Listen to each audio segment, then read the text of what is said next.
Hervé Cassis, vous êtes psychiatre et pédopsychiatre au CHU de Nice, aux hôpitaux pédiatriques universitaires de Lanval, où vous exercez depuis la fin des années 90 et où vous avez développé une consultation spécialisée dans le trouble déficit de l'attention et ou hyperactivité, TDAH. Chercheur et enseignant, vos travaux portent notamment sur l'épidémiologie du TDAH.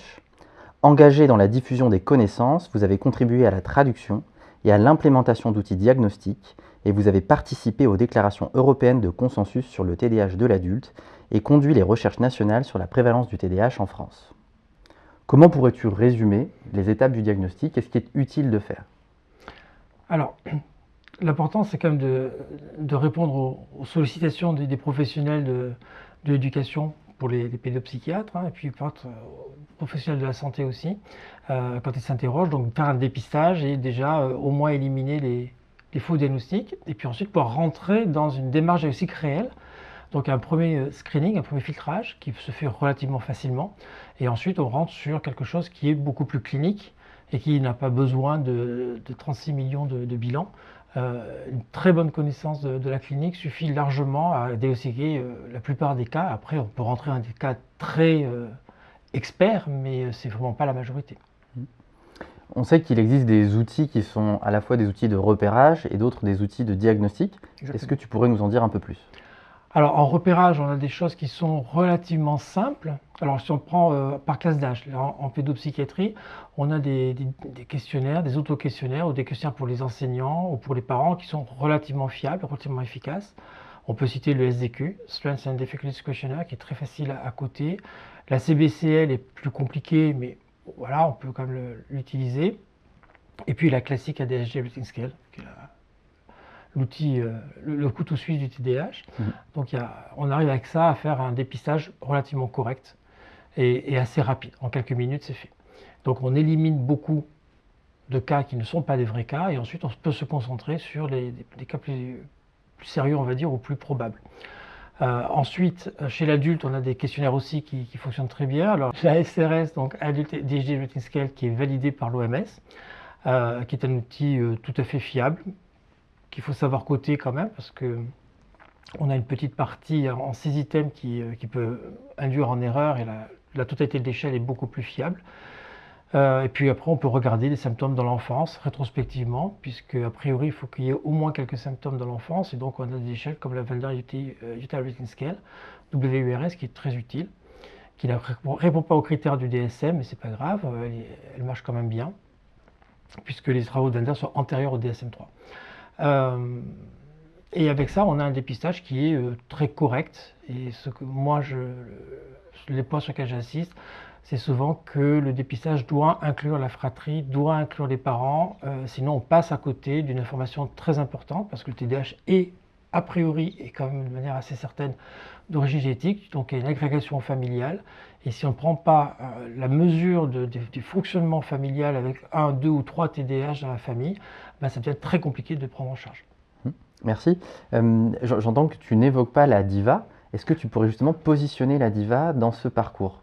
La DIVA n'est pas un outil de dépistage, c'est un outil de diagnostic, c'est un entretien clinique. Alors, spoiler, ça ne s'envoie pas par la poste, comme je le vois des fois. C'est un entretien, donc on a le patient en face à face et on pose des questions et on élabore avec lui la réponse à chaque question pour justement progresser vers la compréhension des symptômes et pour voir si on peut les réunir dans un syndrome qui deviendra ensuite un trouble s'il y a un retentissement. Donc dans la DIVA, il y a 2 grandes parties, la partie clinique, donc la recherche de la présence des symptômes et leur quantification, et ensuite le retentissement, les retentissements dans différents domaines. Et pour la DIVA adulte dans l'enfance et à l'âge adulte, et pour la Young DIVA que pour l'enfance, mais c'est le même principe, donc c'est juste une démarche diagnostique, donc ce n'est pas un dépistage, c'est un diagnostic clinique. J'entends qu'il y a des bonnes façons de faire et des moins bonnes façons de faire. Que conseillerais-tu dans l'utilisation de la DIVA? De la connaître. Tout ça paraît idiot, mais il y a beaucoup de gens qui se lancent dans la passation de la DIVA et qui ne savent pas ce qu'ils cherchent. Or, chaque item interroge une partie différente, plutôt spécifique de l'attention, de l'hyperactivité, de l'impulsivité. Donner des exemples, alors la DIVA n'est pas parfaite, donc il y a forcément des items ou des exemples qu'on va trouver ou que le patient va donner et qu'il va falloir intégrer dans le schéma. Donc si on ne connaît pas les items, si on ne connaît pas la structure de l'outil, et si on part à l'aventure, ça peut mener à une belle catastrophe. Donc déjà, bien connaître l'outil, prendre son temps, proposer des exemples aux patients pour qu'ils s'identifient, qu'ils comprennent bien les choses, et ensuite on élabore avec lui les réponses et on peut les coter beaucoup plus sereinement et de manière beaucoup plus valable. Tout à l'heure, tu nous disais attention à ne pas envoyer par la poste, et tu évoquais aussi pour les outils de dépistage d'inclure les proches, la famille, pourquoi pas pour les adultes conjoints-conjointes.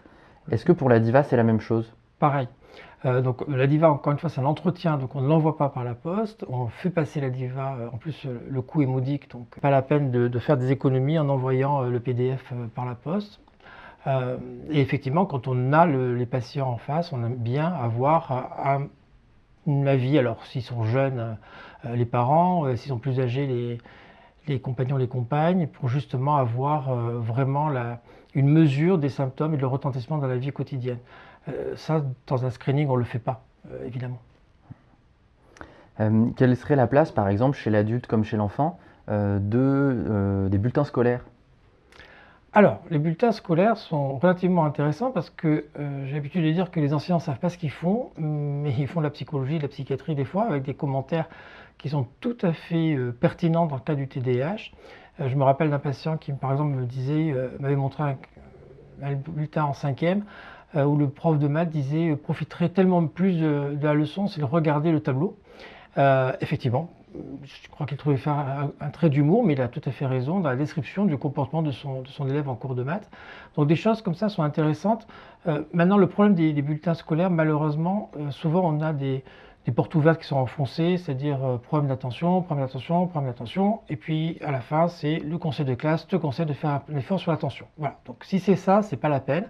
Par contre, il y a des enseignants, et je l'avais fait dans une étude justement en population générale dans des maternelles, des écoles, des collèges, des lycées en 2011-2012, les enseignants sont tout à fait capables de repérer des comportements chez leurs élèves et tout à fait capables, alors pas de faire un diagnostic, mais de le dépister. Ça ne pose vraiment aucune difficulté s'ils sont de bonne composition et s'ils font juste, peut-être pas leur métier, mais enfin oui, c'est une relation avec un individu, on l'observe et on cote.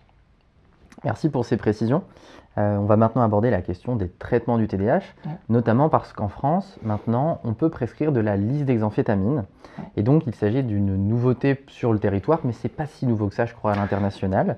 Pourrais-tu nous dire quelle est la place des amphétamines dans la stratégie thérapeutique en France?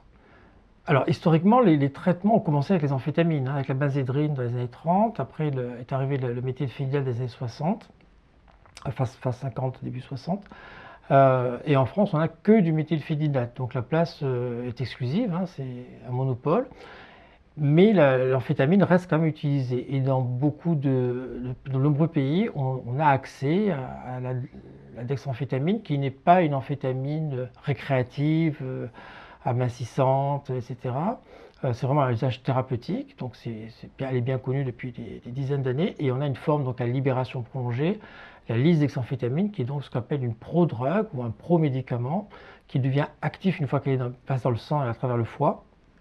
Et donc on a une efficacité beaucoup plus longue et beaucoup plus stable, ce qui est bien pratique pour certains patients. Après, ça reste un psychostimulant.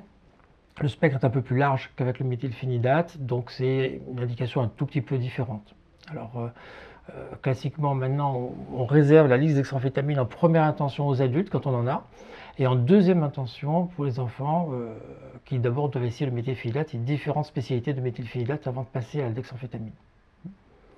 Quelles sont les évolutions thérapeutiques que l'on attendrait pour le TDAH en France dans les années à venir? Alors, peut-être pas l'accès à plusieurs spécialités de méthylphénidate parce qu'on en a relativement suffisamment. La dexamphétamine, la lisdexamfétamine sont des outils quand même intéressants dans certains cas de résistance par exemple au méthylphénidate chez certains enfants, chez certains adultes. Après on a d'autres produits qui ne sont pas en accès libre, en tout cas pas dans l'indication, pas avec l'AMM TDAH. C'est la guanfacine par exemple, la clonidine qui peut être utilisée. On parle encore d'un non psychostimulant de l'atomoxétine qui devrait être commercialisée d'après les bruits de couloir dans quelques temps. Pour l'instant, elle a un accès uniquement compassionnel à l'hôpital via une autorisation de la NSM.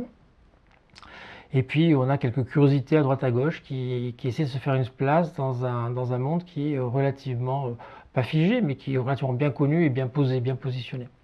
On a encore quelques innovations à venir. Merci. On va maintenant pouvoir conclure. Est-ce que tu pourrais nous donner quelques mots de cette nouvelle qui a été portée en 2026 et qui concerne les centres ressources TDAH pour nous dire de quoi il s'agit? Alors, les centres ressources TDAH, ça rentre dans la stratégie nationale TND du gouvernement avec Étienne Pau. Une des premières étapes, c'était la création de la Société française du TDAH et ensuite la création des centres ressources TDAH qui sont régionaux. Donc un par région. Nous en PACA, on l'a déjà ouvert. On a été les premiers à rentrer dans la danse avec mon ami et collègue David Da Fonseca à Marseille.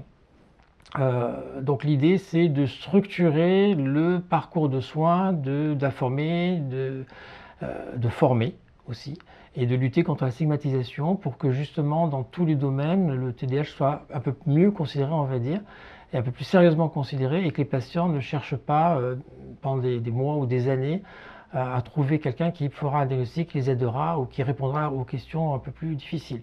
Donc on ne reçoit pas dans le CRTDH des patients, on ne fait pas d'évaluation individualisée, par contre on fait des RCP avec des équipes en difficulté sur certains cas ou des collègues, on donne des conseils et surtout on va sur le terrain pour structurer le parcours de soins au niveau régional. Donc PACA a ouvert, les locaux sont sur l'hôpital Lanval. Et on est, je crois, juste avant Auvergne-Rhône-Alpes et Île-de-France. Grand Est n'est pas loin, Occitanie non plus. Et voilà, on va essayer de mailler tout le territoire national avec des CRTDH pour justement structurer le parcours de soins dans quelque chose de plus efficace ce qu'on a aujourd'hui. Et en s'intéressant à des aspects parfois un peu délaissés, comme le droit, par exemple, parce que les enjeux légaux du TDAH, ben, ça existe. C'est parfois très compliqué, parce que les médecins ne sont pas formés, ils ne savent pas. Et donc c'est important de mettre en coordination, de coordonner un peu tout le monde pour que les choses se fassent le plus facilement possible dans différents aspects de la vie d'un patient TDAH, de l'enfance à l'âge adulte, puisque le CRTDH concerne tous les âges de la vie en fait. Merci beaucoup Hervé Cassis. Donc on comprend que si on a davantage de questions en ce qui concerne les étapes diagnostiques ou les étapes thérapeutiques, on pourra s'adresser dans les semaines qui viennent à un CRTDH de sa région.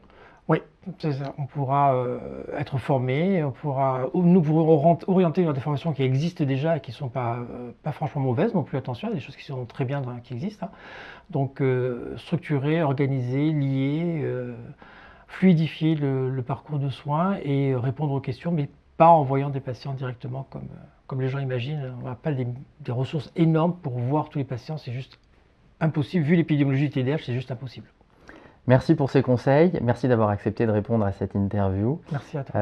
À très bientôt. À très bientôt. Merci, au revoir.